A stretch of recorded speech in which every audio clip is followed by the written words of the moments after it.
The Lance Stroll situation just got a whole lot more complicated after another poor performance on track in Qatar, along with some questionable behaviour off track. The FIA seem to have stepped in. But how has Lance Stroll even gotten himself into this situation? And ask yourself, what would you do to sort it? Because I think it's fair to say that Lance Stroll is fairly frustrated at the moment. I mean, Fernando Alonso is just outclassing him in every single aspect of racing right now. And earlier on in the season, when Fernando Alonso was picking up podiums, Lance Stroll didn't get to take any trophies home, and now Fernando Alonso is still consistently finishing in the points where Lance Stroll isn't. I mean, even this weekend in question, Fernando Alonso finishes in the points once again, where Lance Stroll picks up a track limits penalty and no points to take home. So, especially when the Aston Martin team is wanting to push on, okay, the car has dropped off considerably compared to the beginning of the season, but the gap in the standings between Fernando Alonso and Lance Stroll is just getting ridiculous right now, and Stroll has no response to Fernando Alonso because he just isn't at Fernando Alonso's level. And I don't think we're expecting Lance Stroll to be at Fernando Alonso's level,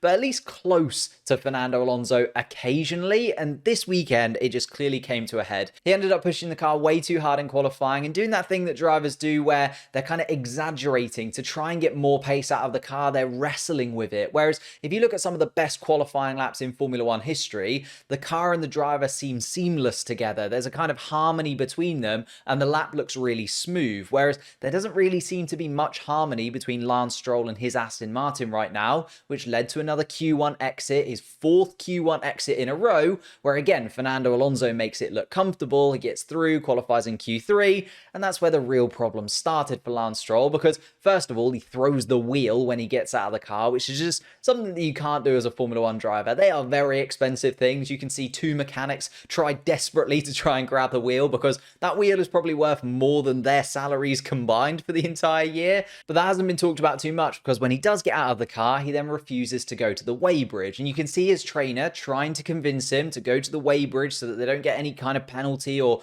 punishment for not getting weighed after qualifying. But Lance then appears to just completely ignore him, walk straight past him. His trainer then follows him around the corner, and Lance Stroll appears to then shove him out of the way. Of course, Lance Stroll is passionate and he really wants to do better in that Aston Martin car. And alongside that, arguments between team members happen all of the time. I'm sure most drivers have had disagreements with their teams at some point. Like, I'm sure that Lewis Hamilton and Toto Wolff haven't agreed on everything that's happened at Mercedes. And the same with Max Verstappen and Christian Horner at Red Bull. But it doesn't usually happen in the public eye like this. We don't usually see a driver shove a team member like this. I just think this kind of behaviour is completely unacceptable from someone as experienced as Lance Stroll in Formula One. I think if you juxtapose it with Logan Sargent, who is a rookie right now in Formula One, he's under a lot of pressure at that Williams team to perform. He's trying to convince Williams that he deserves that seat for the 2024 season, and he also went out of Q1 under really difficult circumstances. But you know what? He acted professionally. He came back in, he tried to galvanise the team because he knew the sprint was still coming up, the race was still coming up,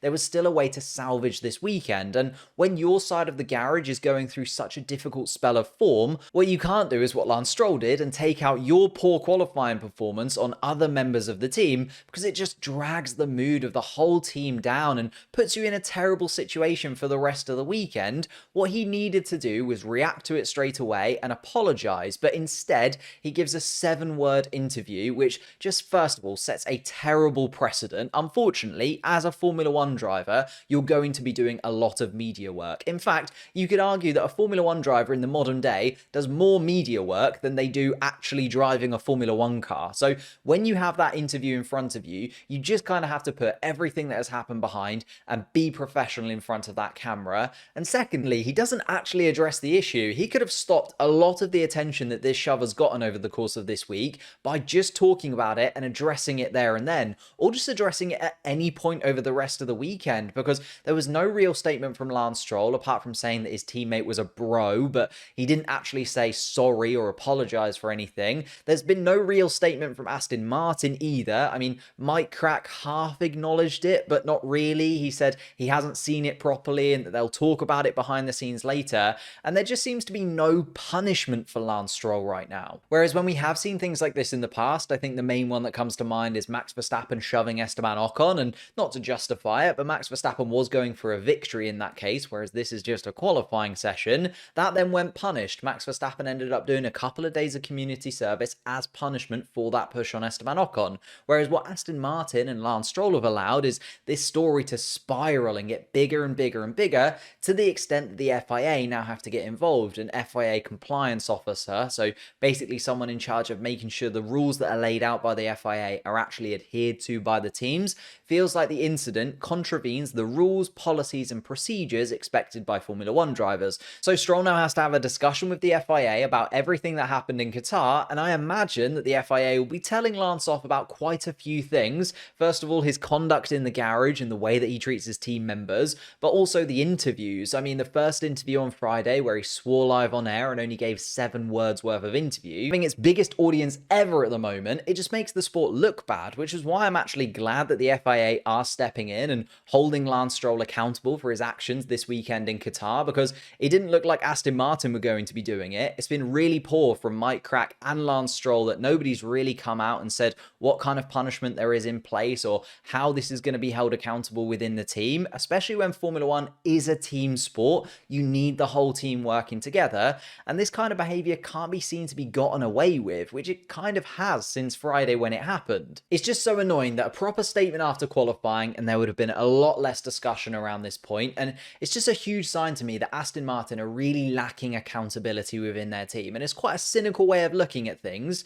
But is this only happening because it is Lance Stroll and they don't really know what they can do to him, because his dad is still a big influence in the team? And let's face it, his performances in any other car on the Formula One grid would have probably lost him his seat for the 2024 season. And I think this is a big turning point for Aston Martin, where they have to show, if they really want to make steps forward, they have a big team mentality. But what do you think? What should be the punishment for Lance Stroll after all of this? I'd love to know your thoughts in the comments down below. And if you've enjoyed this video, I also put together a video on the records that Max Verstappen can still break in the 2023 season with 5 races left to go. So click that link and I'll see you over there.